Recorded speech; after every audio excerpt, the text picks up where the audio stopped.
What's up everybody, Sean here from Shootie School. Let's just get started with buying a Toontrack product, which will take a couple seconds, and then this video focuses on installing correctly. Alright, let's get it right the first time. Here we go. When you sign up at toontrack.com, use a specific email and password. After you select the product you want and go check out and pay for that product, you will see a small checkbox down here. If this is checked, the product serial number from your purchase will be joined to your email address and Toontrack account. This is convenient for buying the product for yourself, because there will be a $15 transfer fee if you plan to gift this product to someone else or sell it in the future. So do not check this box if you plan on buying this product as a gift for someone else. Very important. Now that you bought your product, download Toontrack's free product manager. Link is in the description. Install the product manager, and when you launch it, you simply log into it with the same email and password you use at toontrack.com. You may be asked to name your computer, so give your computer an obvious name for your future reference. Here you'll see on the left some fields that will let you see at a glance what you own, what needs updates, what downloads you still have on your computer and haven't deleted yet, your installed products, and the products you own but haven't installed yet. Simply click on any of this criteria to sort your collection. It's very convenient. If you look in the file menus above, it's basically the same thing with a different layout. Let's find our product we haven't installed yet. EZDrummer 3 in this case has a core application which I'll download now, and it has an accompanying library which is much larger, which I'll start downloading as well. If you've upgraded from a previous product like EZDrummer 2 for example, you will probably want to install that as well. More so, you'll want to keep it updated by clicking here. EZDrummer 3 utilizes EZDrummer 2's sound and Midi, so keep these products up to date. If you didn't own EZDrummer 2 yet before buying EZDrummer 3 as an example, you may want to get the EZDrummer 2 core library EZX. It has a ton of Midi and sounds, and it's for the price of an EZX, it's well worth it. Now I will simply install EZDrummer 3. And now I'm installing the EZDrummer 3 core library. You should make an important consideration at this point. If you're on a laptop and have no external hard drives, just go through the prompts and install.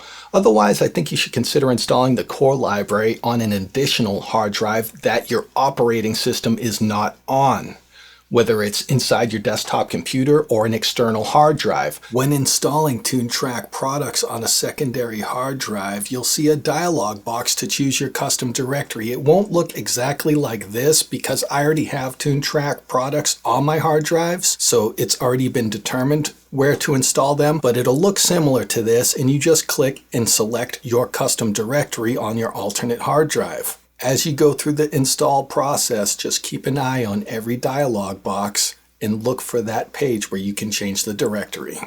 And due to my past experiences with many different manufacturers, you may want to make a specific Toontrack folder on this hard drive, and for me personally, I may add an EZDrummer folder inside of that Toontrack folder as well. You might see some folder redundancy by doing this depending on the manufacturer, but you never know what the manufacturer is going to write to your hard disk of whether it's going to be crazy messy or very organized, so hence my workflow and recommendation. If you're all of a sudden thinking about an external hard drive or an additional internal hard drive, if you have money, buy a solid-state internal or external hard drive known as SSD. And the higher the specs of it, the speed and stuff, the more expensive it's going to be, the faster it'll work. That's general information.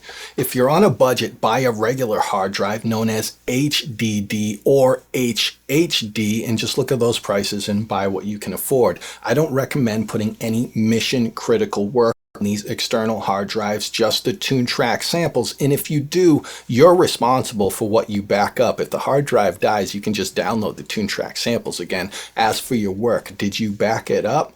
Now, if you're interested, I don't want to be responsible for that. You're responsible backing up your work. If you're interested in a little snippet of a video talking about backup workflows, check out my description, okay?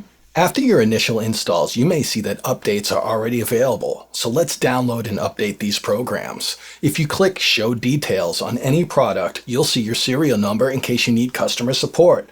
You'll see your version number, which may be good for troubleshooting. You'll see installation info so you know what type of plugins are on your computer, and you'll see that some products may uninstall right from the product manager. Or if you want to install this specific program, there's a link saying you must use your operating system to do so, and it provides a convenient link to do so.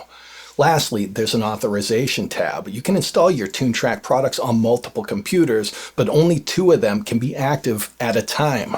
I recommend deactivating a computer here when you start installing on a 3rd computer, because Toontrack will lock up your account if it discovers too many activations, and they're pretty lenient about it, which I appreciate that, Toontrack, but you will have to contact their customer support to get your products working again. It's not worth the hassle, trust me, so stay on your activation workflow and let's get ready to launch.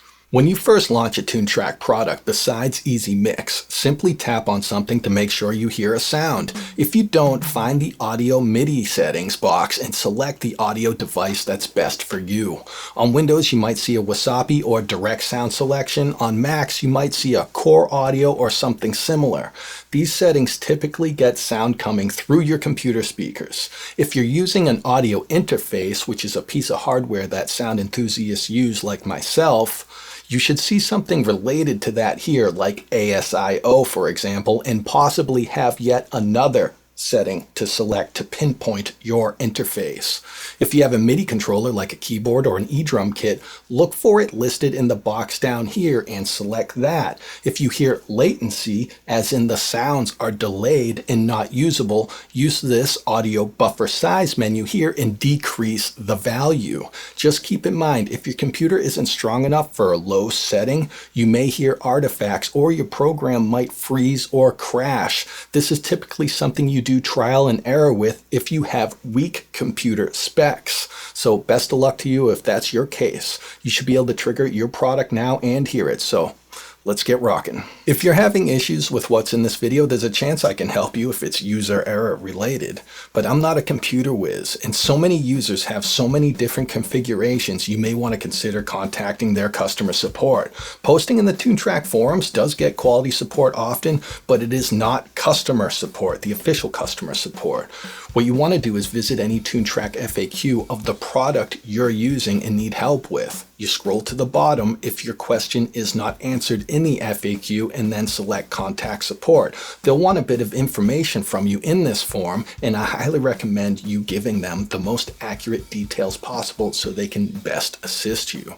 This is Sean from Shootie School. I hope you're totally squared away and ready to rock and roll. I'm going to make a ton of EZDrummer 3 videos in my EZDrummer 3 video series. So subscribe and check back and know that you will not see ads on any of my videos that have less than 1,000 views, because I personally believe, as someone who learns on YouTube as well, that a video should prove itself before you put your viewers through the time of dealing with ads. You know, I get it.